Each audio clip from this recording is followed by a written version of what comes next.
Hey everyone, this is Ninja Art. Welcome to the first ever narration of my process and how I do things. Um, so yeah, let's get right into it. As you can see, I'm beginning with a sort of light sketch, very loose. Not really worried about, you know, really anatomy at this stage. I'm just sort of focusing on kind of what shapes I want to be there, a bit of a silhouette maybe. And what I'm going to do right now is I'm going to sort of lighten a lot of these lines. You could do this, just by lowering the opacity if you see on a layer, but I just erase it, just, sort of start drawing over it, as you can see here. And with this pass, what I'm trying to do is sort of to define some shapes and get a bit more of an accurate representation of what I want the face to look like, and what shape I want for the hair and all that.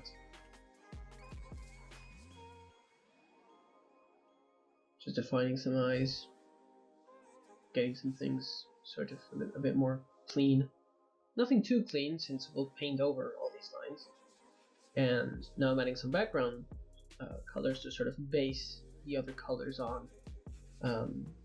I chose this light blue because I wanted sort of the face to be a focal point, which has all these skin colors, which as you're looking at right now, they're going to pop out a lot more. And right now I'm not worried about any lights or shadows. That comes a bit later. Now I'm just trying to define the colors I want, sort of based on this bluish background that I chose. And yeah, see I'm adding some pigment to the lips. I'm gonna start adding some color to the eyes and some pupils and irises. Didn't add beforehand. And I'm kind of sort of random, if you will, in my process.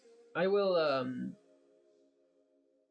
really have a specific type of process here. As you can see, I'm doing some shadows now because I feel like I needed them. I felt like the forms weren't really defined as much. Now I'm sort of coloring some lines. Some people do that later on.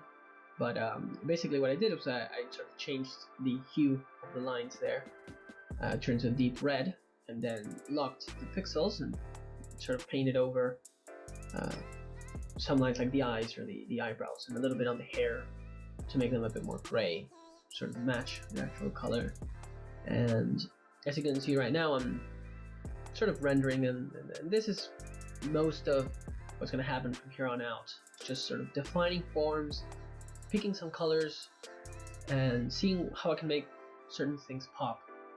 Like in any face, one of the things that you want to do, well, most of the time, maybe not, but sort of focus on the eyes, try to make them stand out, since they're naturally sort of a point of contrast and a point of focus that you tend to look at. And with this piece, I really tried to put some detail into the eyes. It wasn't my intention to make this really photorealistic, just sort of to give it a little bit more detail, see how far I can take it. Now I'm going to add some lights. I just made a selection where I wanted some lights to be, and I, using the gradient tool, and I picked the color from the background to sort of make that into a new layer. And that black and white thing you just saw is I created a new layer on top of everything. I filled it with black. I can do that with Shift and F5. And set the layer blend mode to color. And what that does, it will sort of give you an automatic sort of value check for whatever you're doing.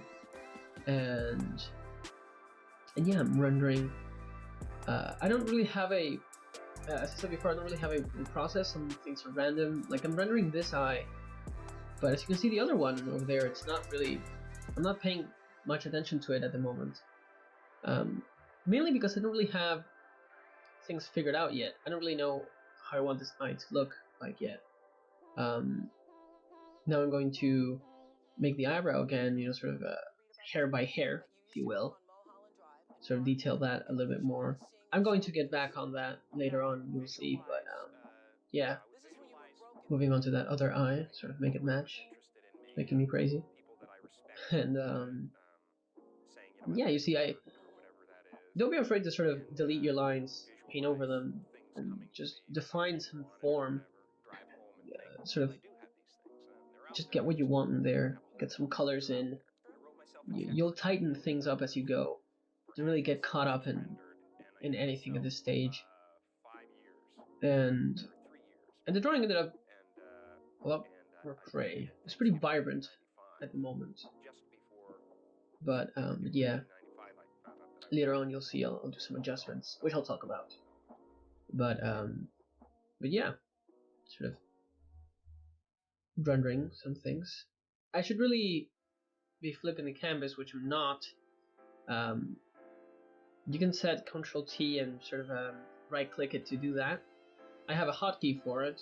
If there's plenty of tutorials out there, but if you guys want me to make a tutorial on how to change your hotkeys, I have it set to Ctrl F for flip, and I'll do that from time to time to sort of look at some symmetry, look at some things that I might be doing wrong, some things that don't really line up, but that I can see right now, of course, but at the moment, sometimes you get really caught up in what you're looking at.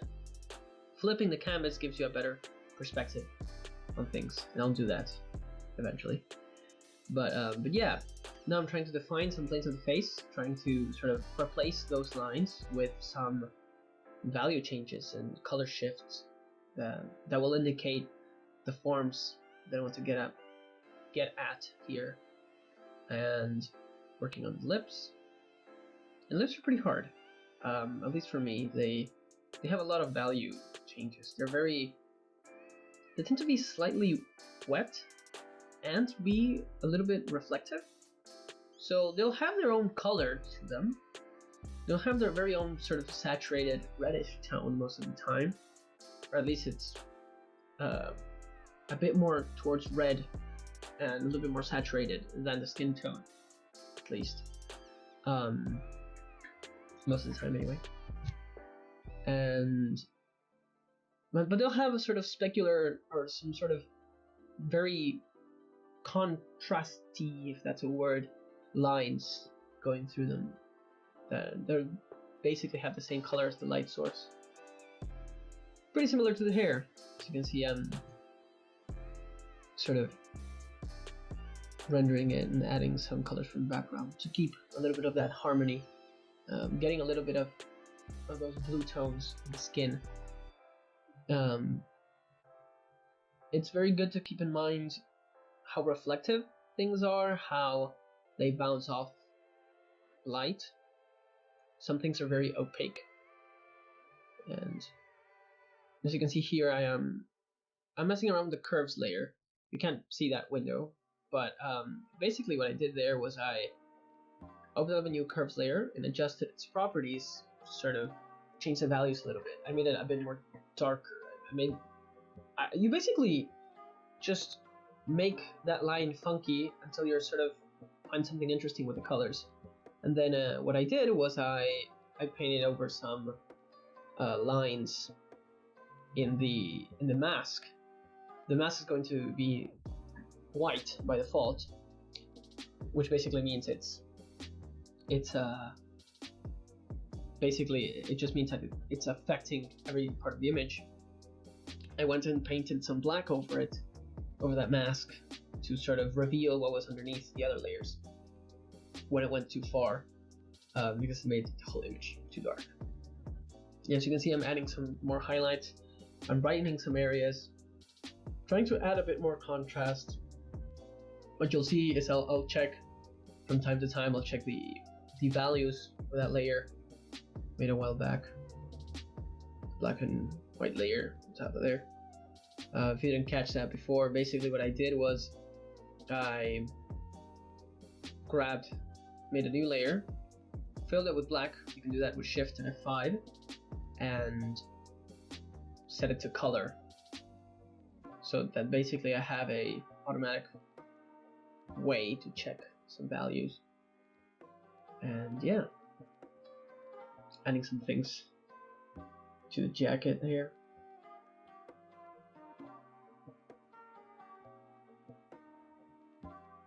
Sort of making some details, trying to, sort of find some shapes, maybe. from time to time here you see I'll kind of stop what I'm doing. Maybe, I don't know, I have 2 cats and they tend to mess around with a couple things. I have to tend to them. But yeah, from here on out basically it's just going to be a lot of rendering, a lot of sort of just looking at things, see what I can change, what I like, what I don't like. And something that I try to exercise is to never really be committed to anything, to never really be afraid to scrap certain things. Push, you know, your colors, see how far you could go with them, and you can just dial them back in the worst case scenario. I'm rendering a little bit of the ear, and take your time to look at your image. You'll find that you'll find the areas that need a little bit more attention when you look at the image, because if you get too caught up in one specific area, that area is going to start being detailed. It's never really going to feel like it fits because it's not harmonizing with the rest of the image. So sort of sometimes step back, zoom out a little bit, or just look at your image and see, you know, what things are right, what things are wrong, what you can change, what you can keep, what needs a little bit more attention, what doesn't. And it's a gradual process. This portrait took about, how many hours? I think 6-7 hours, something of the sort. I mean, at one point, I obviously edited out, but at one point I left to do some things. Somebody came at the door and I had to answer them, and I was there for a while. And I forgot to hit stop recording, so so time, you know, it wasn't really, it's pretty weird. Now what I'm checking at here, what I did that you couldn't see was I used a color lookup layer, and basically what that does is it applies a filter that affects every color, because I wasn't just really feeling it with the colors. I wanted to be a little bit more, it was too warm for me.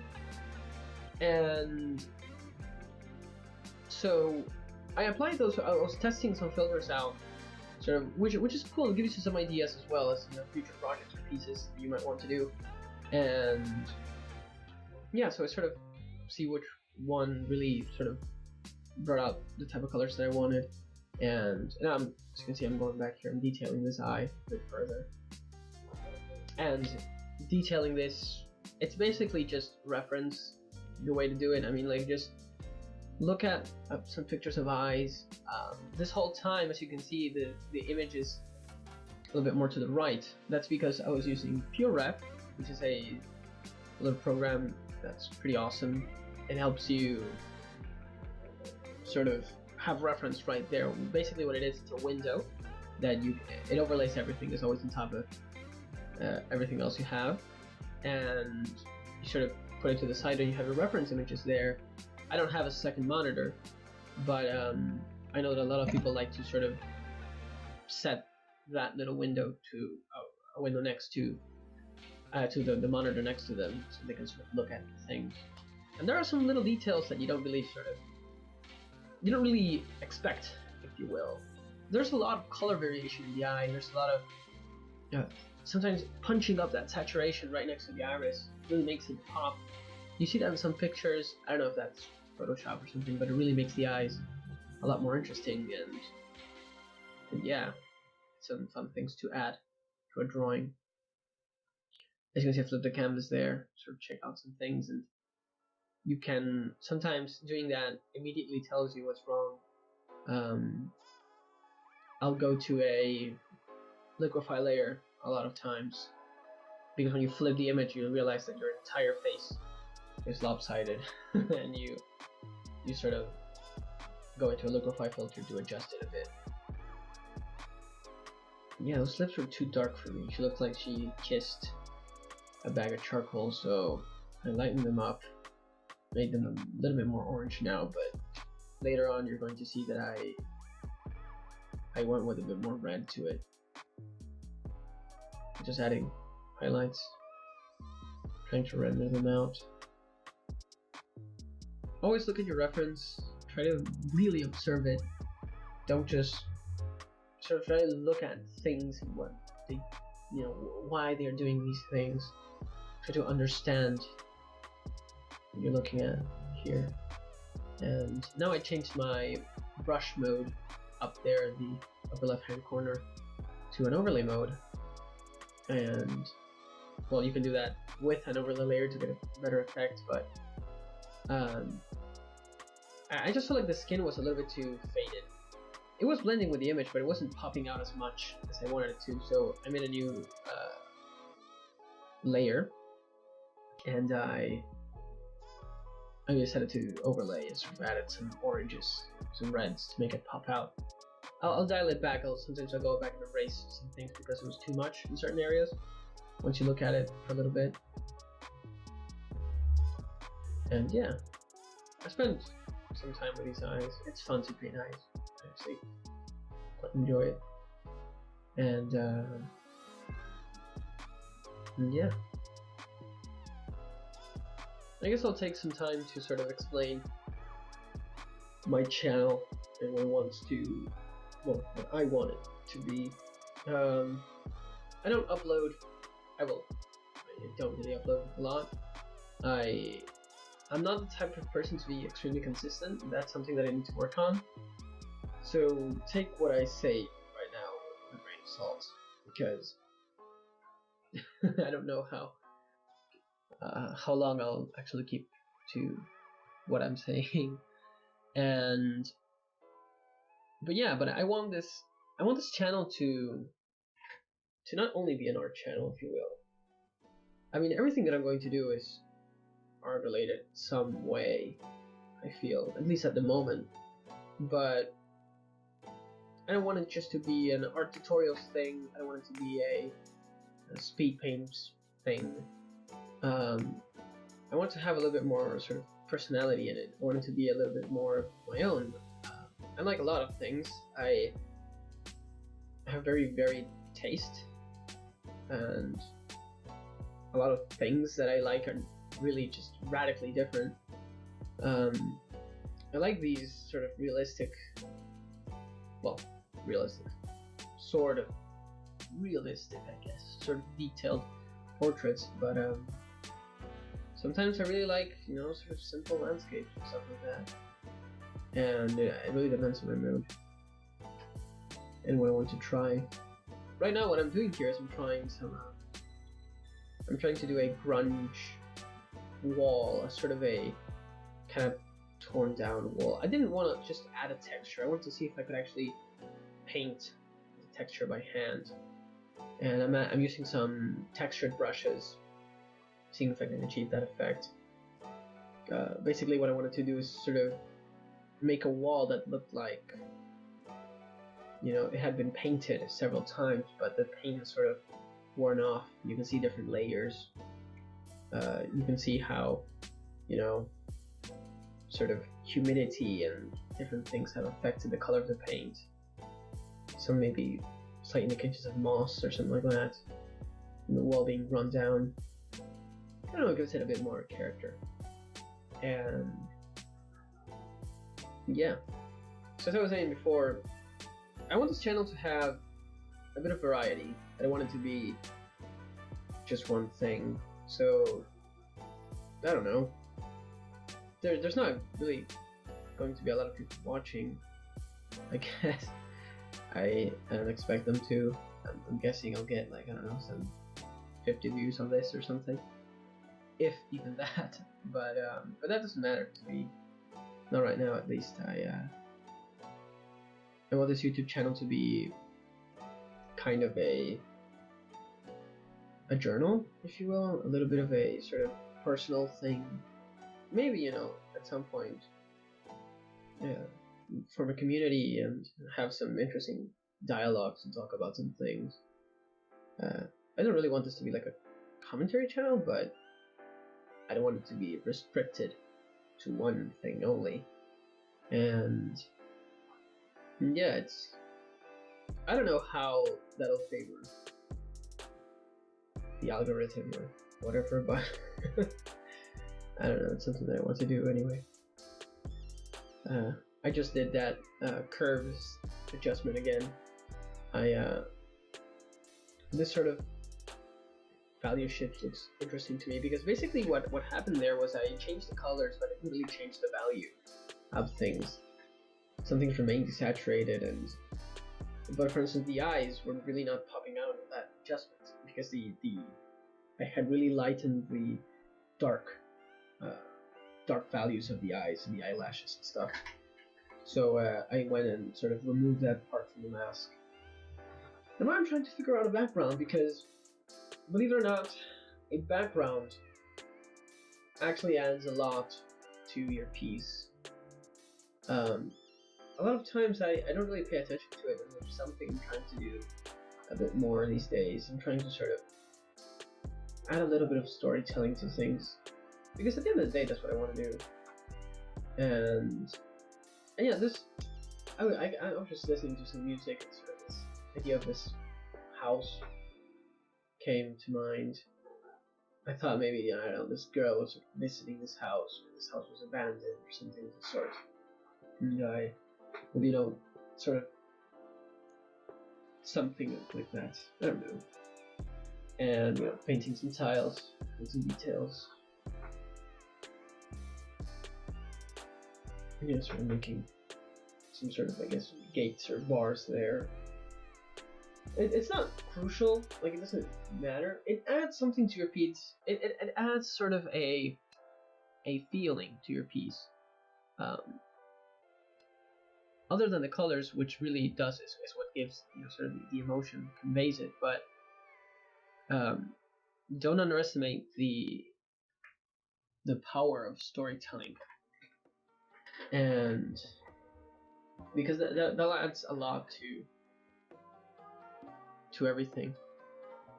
To everything, really.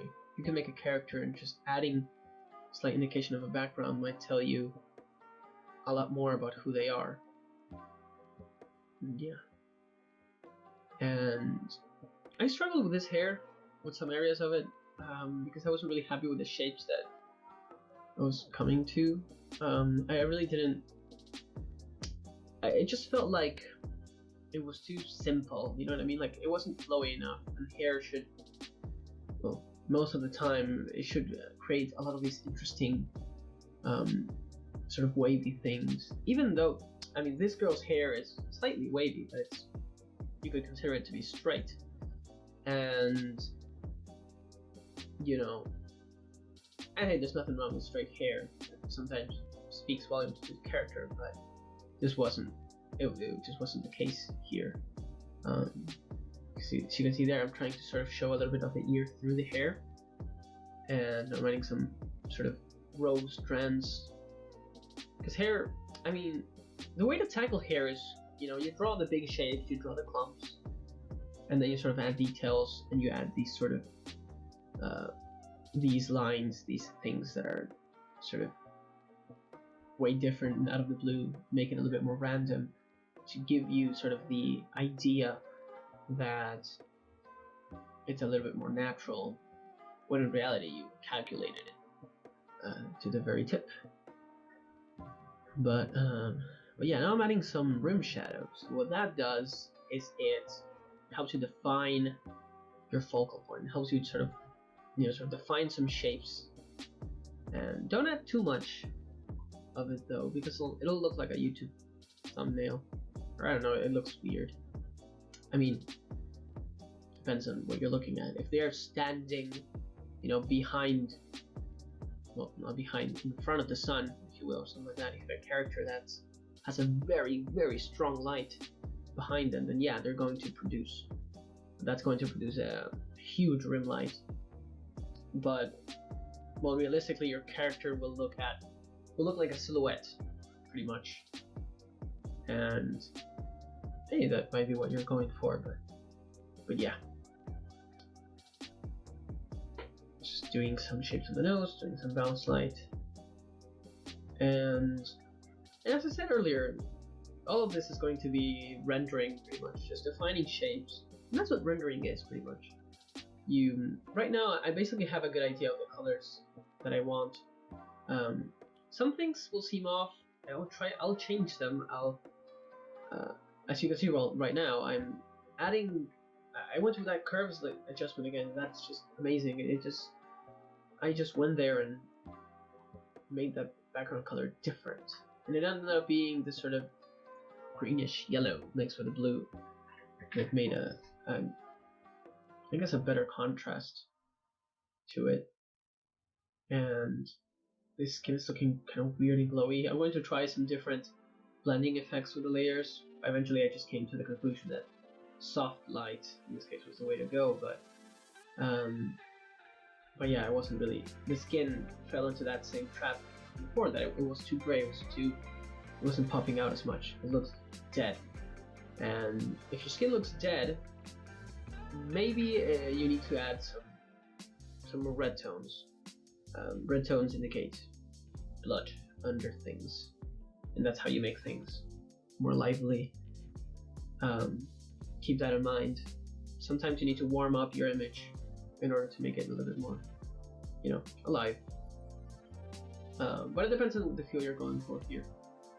And yeah, in this case, there's a lot of blue in the image. There's a lot of desaturated bluish grays, and just a hint of red will pop out a lot.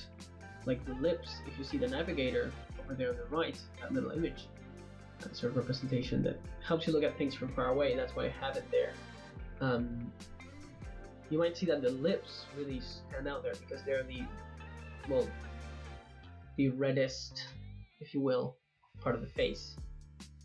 And but they're not really blending too much. You'll see later on I'll sort of add some purplish and like more red tones to sort of darken the values and sort of make it blend a bit more into the image. And yeah, I mean, not much to say really. This is all sometimes you don't really know how to do certain things, so you sort of figure it out on the fly.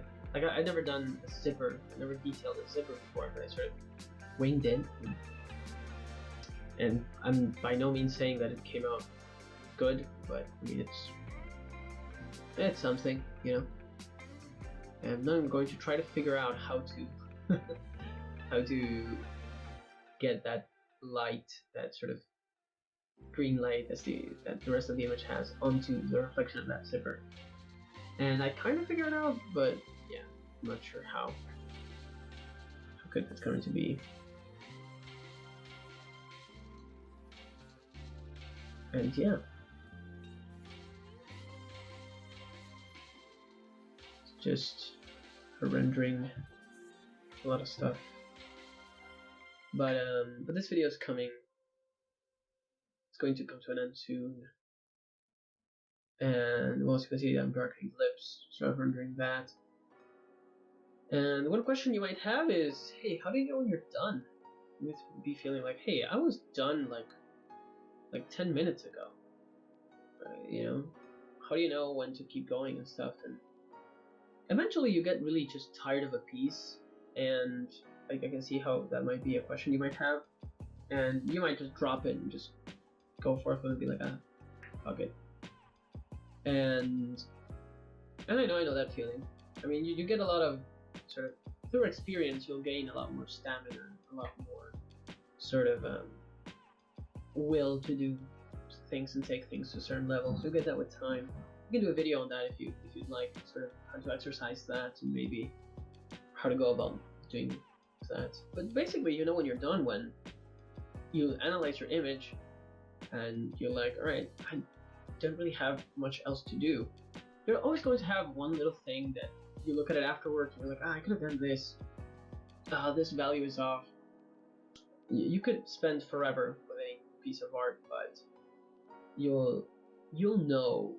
There's this strange feeling when you've sort of transferred everything you wanted to transfer out, and once you do that, you're done. And a little shadow there that I sort of forgot. Darkening some values. slight details, and we're about to be done. And yeah, that's about it. Hope you guys enjoyed. Hope you got some useful information out of it, but as far as I'm concerned, I'm out. Peace.